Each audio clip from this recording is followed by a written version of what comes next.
मैं तुझे प्रथम गिनती में गिनाता हूं, देवताओं का आधिपत्य तुझे प्रदान करता हूं, सारे देवों में तू प्रथम गिनती में गिना जाएगा, प्रथम पूज्य माना जाएगा। बस शंकर भगवान ने वर दिया, थोड़ी देर बाद कार्तिकेय महाराज आ गए। कौन आए? जम के बोलो जरा, कार्तिकेय। और कार्तिकेय जी आए और आकर बोले, पिताजी दंडवत करा, प्रणाम करा, साष्टांग करा, मैं परिक्रमा कर कर आ गया। मैंने परिक्रमा करा।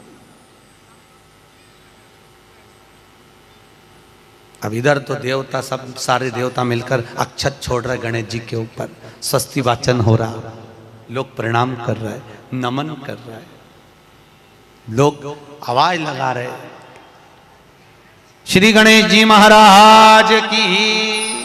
अब सारी दुनिया में आवाज लग रही गणेश जी। तो कार्तिकेय ने पूछा, माँ ये गणेश जी का जय घोष क्यों हो रहा है? गणेश जी के जयकारे क्यों हो रहा है? गणेश जी के लिए इतना जय घोष? तो माता पार्वती ने भगवान शंकर के शब्दों को कार्तिकेय को सुनाया। कार्तिकेय रो पड़े, माँ मैं परिक्रमा कर कर आया, गणेश जी ने केवल आपकी परिक्रमा लगा ली, आपने उसको प्रथम गिनती में मान लिया। माँ उसने बुद्धि का परिचय दिया और मैंने कर्म का परिचय दिया।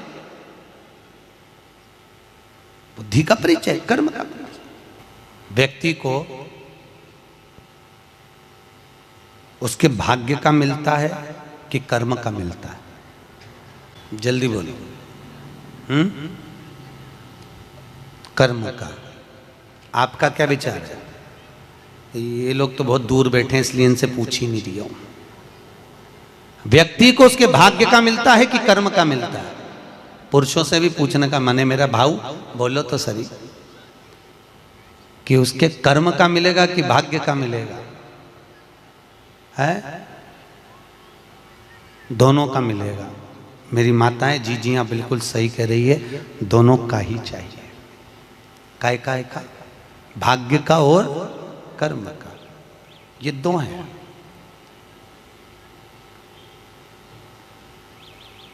बैंक में एक लॉकर होता है, उस लॉकर में लोग अपनी रकम रखते हैं। बोलो तो सही है गलत? रखते हैं कि नहीं रखते? अपनी चेन, अंगूठी, मोबाइल, पर्स सब लॉकर के अंदर रखते हैं। बैंक में लॉकर होता है, लॉकर में रखने के बाद में लॉकर की दो चाबी होती है। कितनी चाबी लॉकर की? दो। एक चाबी तुम्हारे पास, एक चाबी मैनेजर के पास। तुम्हारी चाबी कितनी भी लगा लो, जब तक मैनेजर की चाबी नहीं लगेगी तब तक वो लॉकर, अरे बोलो जम के, नहीं खुलेगी। और बैंक का मैनेजर कितनी भी चाबी लगा ले, लॉकर खुलेगा क्या? नहीं, तुम्हारी चाबी लगना जरूरी है। उसी तरह तुम्हारी चाबी है कर्म की चाबी, तुम कितनी भी घुमा लो पर वो ताला नहीं खुल सकता जब तक मैनेजर मेरा शंकर अपनी भाग्य की चाबी घुमा कर नहीं जाए।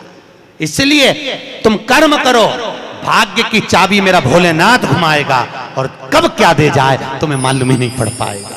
इसलिए चाबी दोनों होना चाहिए, एक भाग्य की, एक कर्म की। दो चाबी होंगी लॉकर खुलेगा, अगर एक चाबी लगी तो लॉकर नहीं खुलेगा।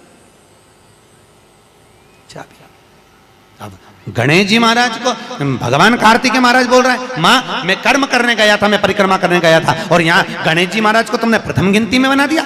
माँ ये क्या हुआ? माता पार्वती को गुस्सा तो बहुत आया, क्रोध भी आया। माँ पार्वती की आंख में अश्रु भी भर गए महाराज, आंसू है माता पार्वती के नयन। माता पार्वती ने आज खड़े होकर भगवान भोलेनाथ जी से निवेदन करा, आपने अपनी जिंदगी की ये गलती कर दी। क्या गलती? शंकर भगवान पूछ रहे हैं, कौन सी गलती? तुमने गणेश जी को प्रथम गिनती में बना दिया, कार्तिकेय भी तो गया था, अगर कुछ थोड़ा सा आशीर्वाद रखना था तो कार्तिकेय के लिए रखना था, पर तुमने केवल गणेश को प्रथम गिनती में बनाया है, ये तुम्हारी गलती है। तो गणेश जी ने परिक्रमा भी तो करी है। माता पार्वती खड़े होकर शंकर भगवान से बोली, भोलेनाथ मैंने अपनी जिंदगी में आपसे कभी कुछ नहीं मांगा, पर आज तुम्हारी यह पार्वती तुमसे एक वर चाहती है। शंकर भगवान ने कहा, मांग, तुझे क्या चाहिए? पार्वती कहती है, आज के बाद तुम्हारी कभी पूर्ण परिक्रमा ना लगे। आज के बाद तुम्हारी कभी पूर्ण प्रदक्षिणा ना हो, पूर्ण नहीं होना चाहिए। कौन ने मांगा? जम के बोलो, पार्वती। शंकर की पूर्ण प्रदक्षिणा माता पार्वती ने कह दिया, भोलेनाथ आज के बाद ना हो, क्योंकि तुम भोले हो, तुम्हारे आसपास कोई घूम लेता है, तुम उसको कुछ भी निकाल कर दे देते हो। होता है, 2 बहुएं होती हैं, एक बहू रहती है पूना में, बोलो कहाँ, मुंबई या पूना, और दूसरी बहू तुम्हारे साथ रहती है। अरे बोलो जम के, एक दूर रह रही है और एक तुम्हारे साथ रह रही है। पर सास को जो साथ रह रही है ना, रोज पूछ रही है ना, वो अच्छी नहीं लगती। वो जो दूर रहती है ना, उसका गुणगान 24 घंटे करती है।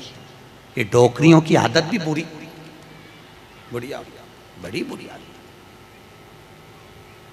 जो पास रह रही वो अच्छी नहीं लग रही, जो दूर रह रही ना, वो दिवाली पे आती है, बस दिवाली पे 30 त्योहार पर आती है, और दिवाली पे आते और आके पल्लू वल्लू लेके मम्मी जी मम्मी जी मम्मी जी करके आई आई करके बस 2-4 बार इधर उधर घूमेगी, और सास इतनी खुश हो जाएगी, तुरंत अंगूठी निकाल के चुपचाप रख ले, रख ले। जो तुम्हारे पास में है वो बुरी लग रही है, वो चाय दे रही है, दूध दे रही है, बस बोलने में कभी कभी बोल देती है। अब बहुएं हैं बेचारी, हो जाता है। एक सास बहू से कहती है, मैं सुबह 5 बजे उठती हूं, तू 4 बजे उठा कर। अब वो झगड़ा करते करते हमारे पास आ गए, और हमारे पास आके बोली, गुरुजी ये मेरी सास मुझे परेशान करे। मैंने बोला तेरी सास को क्या बोल रही है? तो क्या मैं 5 बजे उठूं तो बहू 4 बजे उठना चाहिए। तो मैंने कहा अच्छी बात बोली, कोई दिक्कत वाली बात नहीं है। एक काम कर, बहू की उम्र है 20 साल, तेरी उम्र है 70 साल, तू 20 साल की बन जा, मैं भी इसको जगाना चालू कर देता हूं। जब तुम, वो कहते हैं ना, सास भी कभी बहू थी। जब तुम बहू थे, तुम भी खूब अलमस्त चकाचक सोते थे, और तुम्हारी सास पहले उठती थी। बुढ़ापे में नींद नहीं आती जीजी, नहीं आती। आती क्या? अरे बोलो तो, आती बुढ़ापे में नहीं। आज महाराज जी ने हम सभी लोगों को बहुत ही उत्तम एवं शिक्षाप्रद कथा सुनाई है। आशा करता हूँ यह शिक्षाप्रद उत्तम कथा आप लोगों को अवश्य पसंद आई होगी, और हम सभी लोग इस कथा से कुछ ना कुछ शिक्षा ग्रहण करके अपने जीवन को सुखी एवं सामर्थ्य बनाने का प्रयास करेंगे। मित्रों, अगर यह वीडियो आप लोगों को पसंद आया हो तो इस वीडियो को लाइक करें, और अधिक से अधिक लोगों को शेयर भी करें, जिससे कि और भी लोग इस कथा से कुछ ना कुछ शिक्षा ग्रहण करके अपने जीवन को सुखी बना सकें। मित्रों, अगर अभी तक आप लोगों ने हमारे चैनल को सब्सक्राइब नहीं किया है तो तुरंत सब्सक्राइब कर लें, जिससे आने वाले शिक्षाप्रद महाराज जी के वीडियोस आपको समय पर प्राप्त हो सकें और आप उसे सुनकर अपने जीवन को सुखी बना सकें। तो कल फिर किसी ना किसी शिक्षाप्रद महाराज जी के वीडियोस के साथ आप लोगों के समक्ष प्रस्तुत होंगे। तब तक के लिए राम राम।